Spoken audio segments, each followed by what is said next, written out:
Hello, it's Kari, Cordi. It's Sunday, November 27th, 2016. God, I am really nervous and kind of scared right now.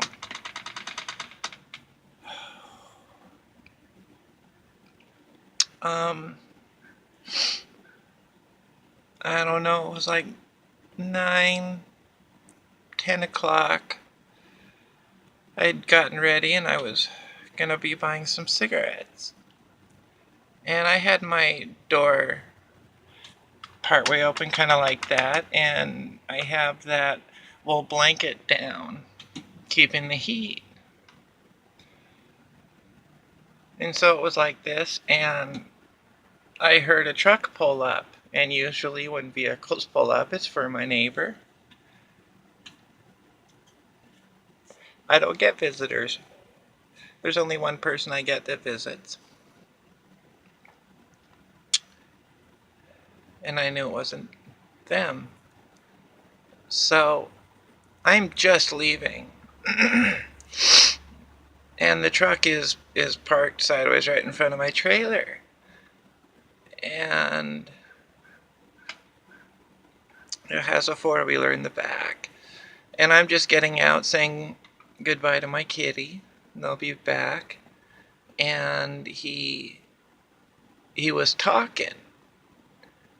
Didn't pay it any mind. Probably talking to the neighbor. So I get out, lock my trailer, and I'm realizing that he's talking to me. I really can't see his face because he's parked that far enough past. But as I take a step away from my door, I can see him, and he's talking, and he's saying something about it's a real beauty, the face, and he was either talking about my cat in the window or the trailer. At the time, I thought it was my trailer.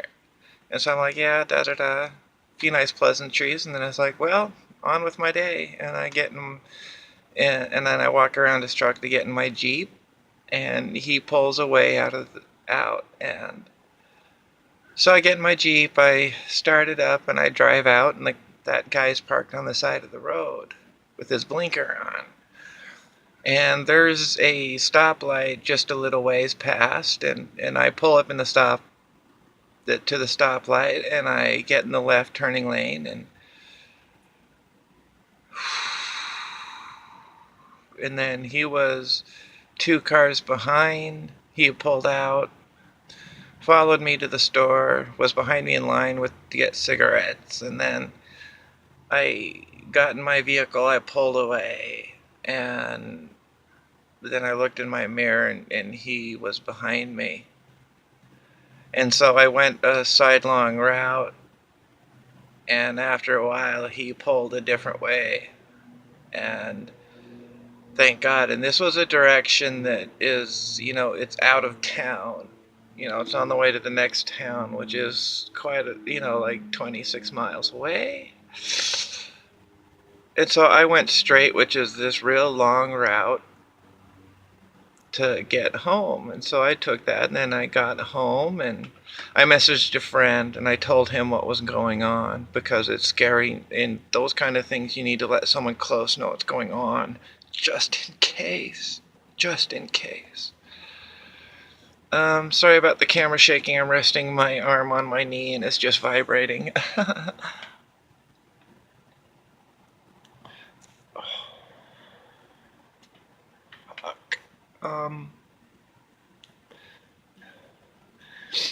So I was home, I was dinking around outside a little bit, and then I came inside, and I was starting to make coffee or whatever, and I heard a truck outside, and once again, it drove past my trailer and kind of parked and stopped, and I, figured it was for my neighbor. And then it hits me, it's like, oh God, what if? And I looked out my window, and it was that person. And I was just texting to my friend that I'm at home, but I'll let you know everything seems okay. And I looked out the window before I sent the message, and I saw that it was him, and he was walking straight to my trailer. So I sent a quick voice message to my friend, and it was like 7 seconds long, basically, oh fuck, he's here, oh fuck. And so I don't know if he heard me or not, but he turned around. By the time I had sent the message, he had turned around and walked back to his truck and then left.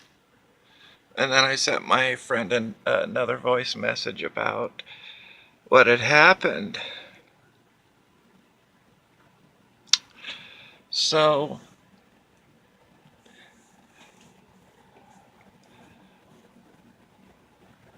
this is one of the things I have, and I grabbed it out. I always keep my things very sharp and well maintained. This is quite old, and it is razor fucking sharp. I sharpen with a Dremel to get it down, and then I have a fine file that I use. Not file, but sharpening stone, sorry. Ever since as a kid, I was trained in the martial arts. Not only did I get my ass kicked by my older brothers and sister on a regular basis, I started martial arts as a young kid. At first it was Taekwondo, and then it was Judo. And ever since then, I've just kept up with it, and I'm interested, and I'm a self-taught learner. And I'm self-taught in a lot of areas. One of the things that I practice is, this is a Schneider bamboo practice sword. This is something I'm quite good with.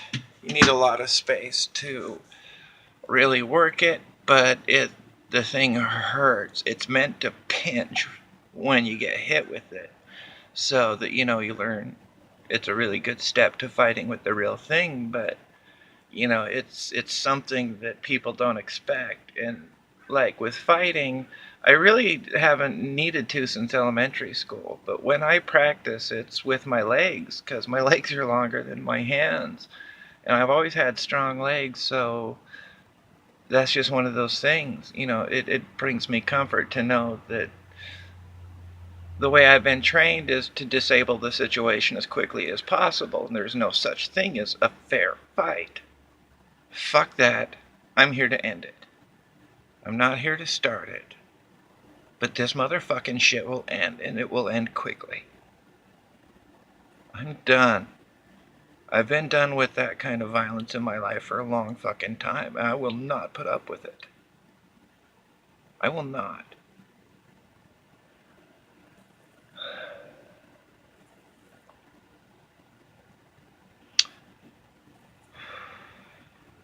So I'm pretty nervous and kind of scared right now. I'm thankful I have a really good friend close by. And I have many people close by that I could call. And the police department is aware in the small town that I am trans, and there have been some things. It's nothing like call the police things, but they're aware of the extra sensitivity and the additional potentials for danger for someone like me, especially being openly trans as I am.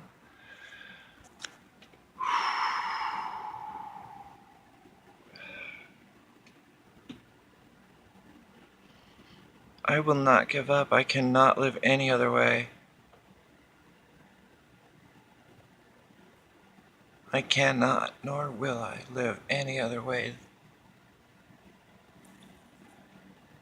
I am a woman in every way.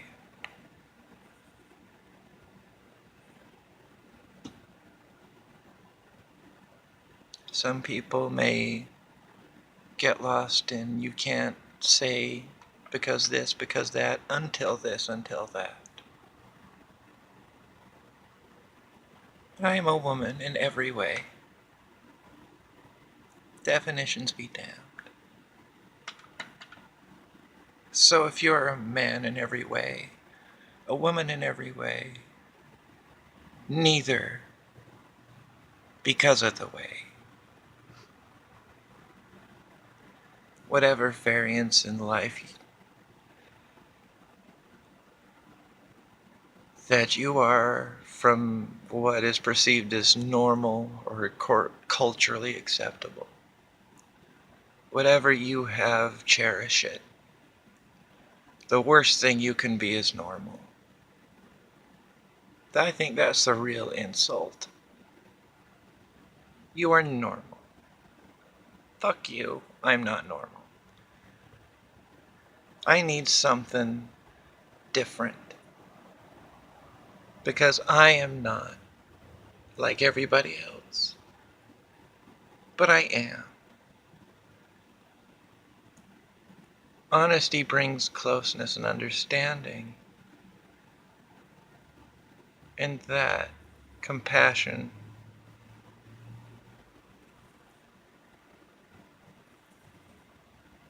that's important.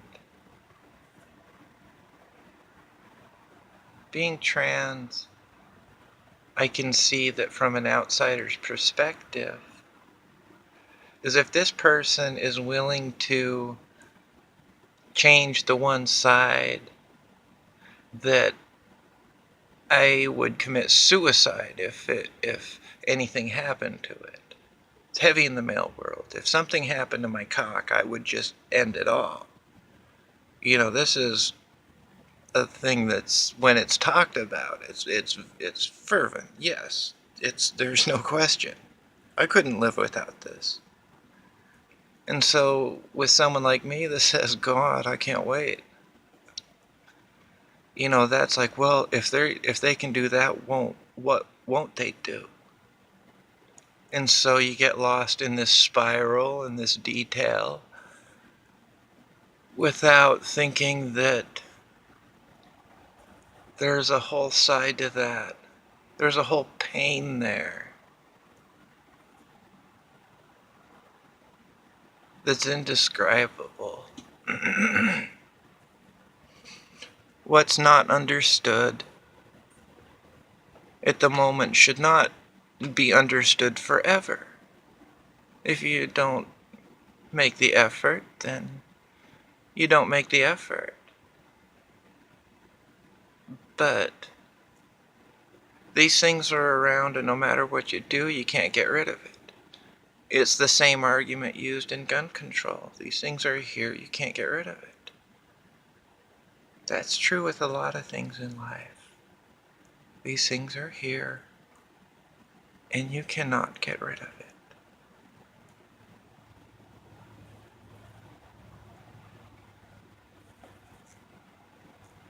I'll talk to you later.